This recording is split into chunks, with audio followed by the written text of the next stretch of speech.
নির্বাচিত হওয়ার পরে ওনারা যেন ভুলে না যান, ধরেন যে 10:30 11টার পরে মানে ওরা আর কাজ করে না। তো আমাদের শুরু আছে, শেষটা কখন আমরা জানি না আর কি। সবাইকে আপনি খুশি করতে পারবেন না, সো সবাইকে ম্যানেজ করে চলাই হচ্ছে যে কর্তা তার কাজ আর কি। পরিবেশটা ভালো লাগতেছে, মনে হইতেছে যে মেলায় চলে আসছি, পয়লা বৈশাখের মেলাতে। এরকম একটা ফেস্টিভ মুড ভাল লাগতেছে, আনন্দ লাগতেছে। আপনারাও আসছেন, আমরাও আসছি, উভয়ের একটা মিলন মেলা আর কি। যারা জয়ী হবে তাদের কাছে প্রত্যাশা হলো যে ভাই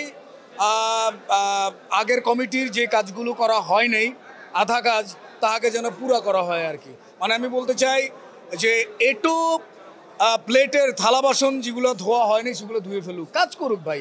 মানে কোনো ওর কাজ, আগের কাজ, পরের কাজে কোনো কিছু নয়। যেই কাজগুলো বাকি আমাদের, সেই কাজগুলোকে কমপ্লিট করা হোক আর কি, যেই হোক আর কি। আমার কাছে মনে হয় যে আস্তে আস্তে হচ্ছে, হবে, হোক আর কি, সামনে আগাক চাইলে আর কি, একটু একটু করে। কারণ যারা এখানে নির্বাচিত হচ্ছেন বা হবেন প্রত্যেকে আসলে শিল্পী।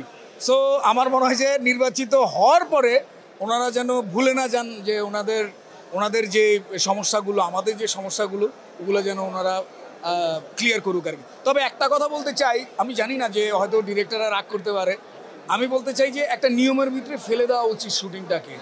যেমন ধরেন যে পাশের দেশে আমার কিছু কলিগ আছে, ওদের সাথে কথা মাঝে মাঝে আমার কথা হয় হোয়াটসঅ্যাপে। তো আমরা জানতে পারি যে ওদের হচ্ছে যে নির্দিষ্ট একটা টাইমে শ্যুট শুরু করে, আবার এই নির্দিষ্ট একটা টাইমে শুটিংটা শেষ হয়। মেবি ধরেন যে 10:30 11টার পরে মানে ওরা আর কাজ করে না। তো আমাদের শুরু আছে, শেষটা কখন আমরা জানি না আর কি। যদি এটা টাইমটা ফিক্সড করা হয়, একটা সময় এটা ছিল একটু কিছুদিনের জন্য আর কি, যে এরপরে আমরা বাসায় এসে পরিবার পরিজনের সাথে কাটানো যেত আর কি সময়। তো এখন আসলে ঠিক ওইরকম না। এটা আমাদেরও দোষ, আমারও দোষ। যেমন আমার মনে হচ্ছে যে না, ঘুম থেকে উঠে লেট করে যাচ্ছি, সেটা যেন না করি। সো একটা টাইমে যখন আমাকে ফিক্সড করে দিবে যে ভাই আপনি 9টায় সেটে ঢুকবেন, ওকে ফাইন, আমি 9টায় সেটে ঢুকবো, বাট আমাকে কয়টায় ছাড়বেন ওইটা একটু কনফার্ম করা উচিত আর কি। তো এইভাবে যদি উভয় মিলে, যেমন অ্যাক্টর সিকিউরিটি বললে হবে না, ওটা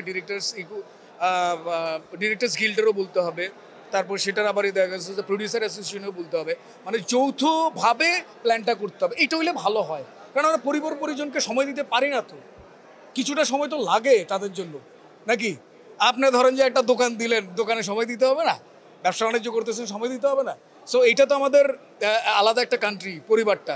সো পরিবার পরিজনকে সময় দিতে হবে, নাইলে না দূর হয়ে যায় আর কি, সব কিছু দূরে চলে যায়। কথা ঠিক কিনা? আপনি বলেন যে আপনি বিয়ে করছেন কিনা? যারা বিবাহিত, হ্যাঁ নতুন, ও তাইলে আর কদিন পরে টের পাবেন। তো জিনিসটা হচ্ছে এটা আসলে মানে সংসার জীবন তো অন্য জিনিস। এটা এক ধরনের প্রেশার তো আসবেই। আর আপনি সবাইকে খুশি করতে পারবেন না তো? পারবেন? সবাইকে আপনি খুশি করতে পারবেন না। সো সবাইকে ম্যানেজ করে চলাই হচ্ছে যে কর্তা তার কাজ আর কি। তো সংসার জীবনটা আসলে এরকম, সবাইকে ম্যানেজ করে চলতে হয়।